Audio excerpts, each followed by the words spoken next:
this, but I feel getting under my skin, but no, God, you're good, God, and you heal, and you do, and we were doing the things that you, and you were, and for a season afterwards, it was a little bit difficult, that the spirit of disappointment sort of gets in underneath you, and then somebody says, can you pray for me? And I'm like, absolutely, I'll pray, but God will heal you, and then, but I feel myself going, yeah, but you didn't have to. It's the spirit of disappointment. I don't want to carry that. I want you to carry that in any day. David had that. The people in the Bible had that. Here's one from David. 1 Samuel 30, 1 to 6. It's going to come up on the screen, but if you'd like to flip there, you can flip there too. I'm reading from the NIV. This is David. David and his men reached Ziklag on the third day. It's called Ziklag. Now the Amalekites had raided the Negev and Ziklag. They had attacked Ziklag and burnt it, and had taken captive the women and everyone else in it, both young and old. They killed none of them, but they carried them off and they went on their way. Now when David and his men reached Ziklag, they found it destroyed by fire. I need to pause here for a second because you need to understand something. Ziklag isn't just a humorous name. It was actually the town at the time that David and his men lived in. All the fighting men had gone off to war, and in the meantime, the Amalekites had snuck in the back way, raided it, no defence, and carried everything off. So this is the men now returning. In great triumph, they're returning.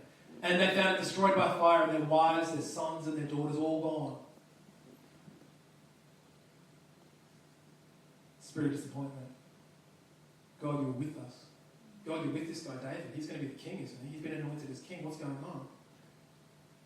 So David and his men wept aloud until they had no strength left to weep. David's 2 wives had been captured, and Ahinoam of Jezreel and Abigail, the widow of Nabal of Carmel. David was greatly distressed, as you would, because his men were now talking about stoning him. Each one was bitter in their spirit because of his sons and daughters. But David found strength in the Lord his God. David found strength in the Lord his God. I'm going to pick on David today because he's going to teach us something about being inoculated against this spirit of disappointment. He's going to teach us something. But I could pick heaps. I could pick anyone. I could pick Elijah. Elijah had an amazing moment in 1 Kings 18, where in 1 Kings 17, there's an incredible victory, a famous one. You can read it. He outwits a veritable army of prophets of another God, and then he's proven that his God, this God, is the God. And he's a champion of Israel. And all the queen needs to do is say, I don't like you, and I'm going to kill you for that. And this victory turns into utter disappointment and fear, and he runs the other way. He gets intimidated, which is disappointment's ugly half-cousin. He gets intimidated, he gets disappointed because where is God in all this, and he runs. I could have picked that. I could have picked the Israel's spies in the wilderness in Numbers 13, when they all go into the promised land that they've been dreaming for, and they've been promised, and then 10 of them come back and say, no, we're not going there. That's too crazy. I could have picked that one. But let's stick with David. David was bitter. His family's gone. At that stage, he could presume dead. And we look all around the world at terrorist activities and think, imagine that. We presumed his family's now dead. His livelihood's gone. You can presume he's bankrupt. His whole bank account's been wiped. The loyalty of his men, his friends, his brothers who are like family, even the loyalty of his men were presumed gone. They were talking about not just demoting him, not just saying you're out, you're not our boss anymore, not just quitting and leaving, but killing the guy. Greatly distressed. Greatly distressed.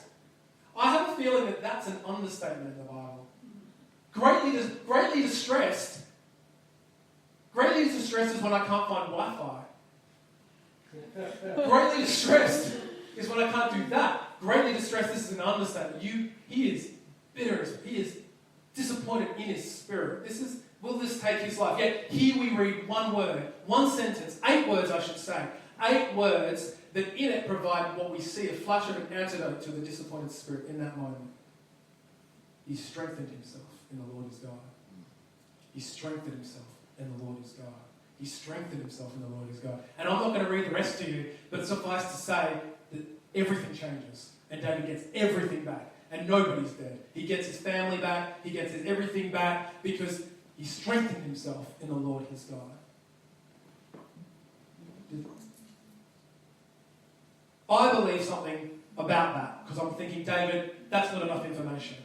David, you strengthen yourself. How do I strengthen myself in the Lord my God when something's coming at me? That's not enough. And so I've thought about this, I've prayed about it, I've dwelled in the Word of God. God, show me, how did he do it? And I've got good news for you. I think I've dug something up that will bless us all in this regard. Because you see, I think that David, that wasn't the first time he'd done it. The reason why it's a throwaway line for him is because he'd done it many times. He'd strengthened himself. When you read about David, he's overlooked as a child, but he strengthened himself somehow. And he kills Goliath and he goes into the courts of Saul, but then Saul turns against him. And as we read this verse, this story, Saul, the king, is after him. He's sending armies out to kill David. David didn't do anything wrong. And time again, he strengthens himself in the Lord his God. Against the odds, he strengthens himself. So when we come to here, we find David pretty comfortable. I know how to strengthen myself. So we need to look at how he did that, right? Let's read a great other time when he got really disappointed because we see something magic here. It's 1 Samuel 21, 10 to 15. It's going to come on the screen again. You can read it with me. It says this. It says, this is another situation. It's another situation. That day, David fled from Saul and went to Achish, king of Gath. But the servants of Achish, bless you, said to him, isn't this David, the king of the land? He wasn't, but he'd been anointed king. Isn't he the one they sing about in their dances? Saul has slain his thousands and David his tens of thousands. David took these words to heart, these words being, he knows who I am, and he could take my life. David took these words to heart and was very much afraid of Achish, king of Gath. So, here's what he did, because he's a manly man. He is a wise guy. He always has some things to say. He's never looking weird. He's never out of sorts. So here's his strategy. He took these words to heart. He got afraid, so he pretended to be insane in their presence. Say what? Okay, good move. He pretended to be insane. Yes, I am David, but I'm going to be insane. And so while he was in their hands, he acted like a madman, making marks on the doors of the gate, okay, and letting saliva run down his beard. Achish said to his servants, look at this man, he's insane. Why did you bring him to me? Am I so short of madmen that you bring this fellow here to carry on in front of me? Must this man come into my house? This would be good to see in a movie, wouldn't it? This is a moment out of sheer panic when you run out of things to do.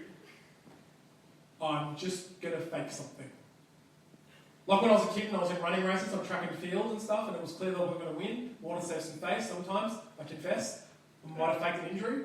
The whole, my ankle, no, I can't complete, No, I did. I won them all. No.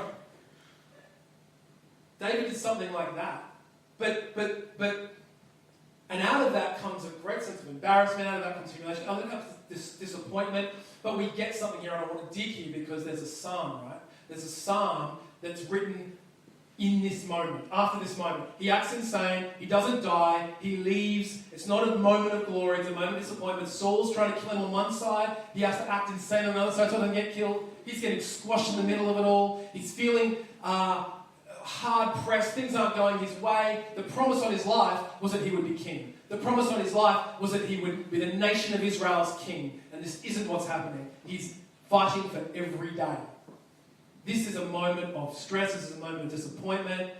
Look at the way I've behaved. What am I going to do? You think, therefore, the psalm would say, God, I'm in a lot of trouble. You've got to help me. God, where are you? God, I thought you said I'd be king. Clearly, you're not that powerful. God, I thought you said I would be okay, but everyone's trying to kill me. Clearly, you're not that good. I don't know if I can believe what you say. I'm going to reframe my dreams. I'm going to reframe that. I'm going to say that was someone's mistake, and I'm just going to be a farmer somewhere. I'm going to be Kingship's not for me. But this is not the psalm that I'm going to bring to you. The psalm written at that time is Psalm 34. Can I read it to you? Yeah. Tell me if it lines up. This is his psalm. I will extol the Lord at all times. His praise will always be on my lips. I will glory in the Lord. Let the afflicted hear and rejoice. Glorify the Lord with me. Let us exalt his name together. I sought the Lord and he answered me. He delivered me from all my fears. Those who look to him are radiant. Their faces are never covered with shame. The poor man called and the Lord heard him. He saved him out of his troubles. The angel of the Lord encamps around those who fear him and he delivers them. Taste and see that the Lord is good. Blessed is the one who takes refuge in him. Fear the Lord, you his holy people, for those who fear him lack nothing. The lions may grow weak and hungry, but those who seek the Lord lack no good thing. Come, my children, listen to me. I will teach you to fear the Lord, the fear of the Lord. Whoever of you loves life and desires to see many good days, keep your tongue from evil and your lips from telling lies. Turn from evil and do good. Seek peace and pursue it. The eye of the Lord are on the righteous, and his ears are attentive to their cry.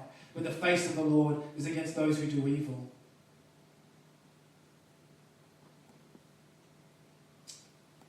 I've lost myself. That's not a part of the Bible. To blot out their names from the earth. The righteous cry out, and the Lord hears them.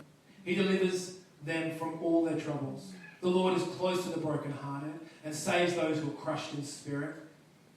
The righteous person may have many troubles, but the Lord delivers him from the Lord.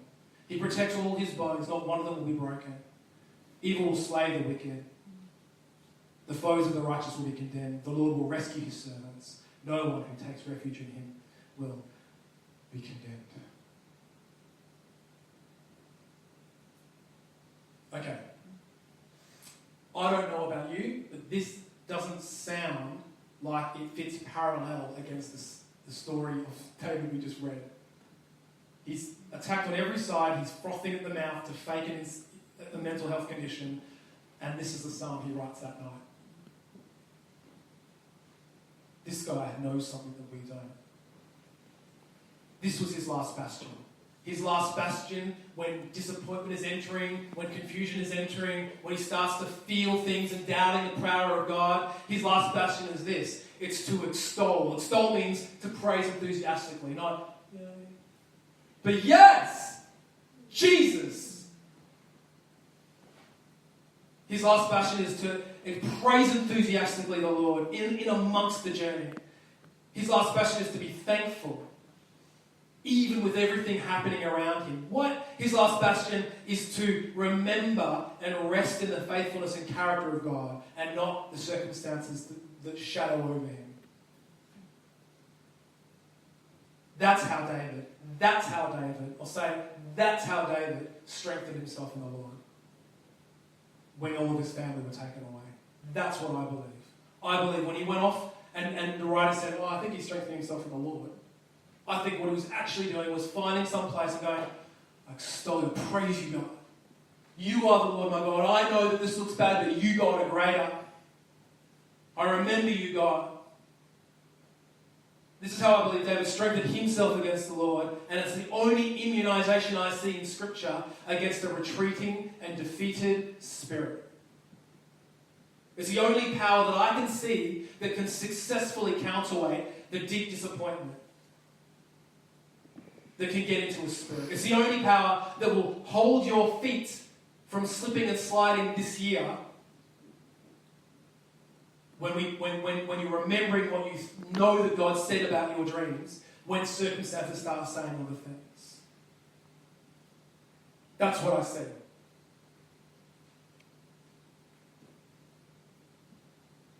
Can I break it down for you one more bit? Because I think that's good, but I think I can make it more practical for you. So I'm going. Because even though you're not saying anything, the vibe is, yeah, Nathan, I want that. Yeah, okay, fine. I've got 3 steps that I want to unpack really briefly for you from what we see David do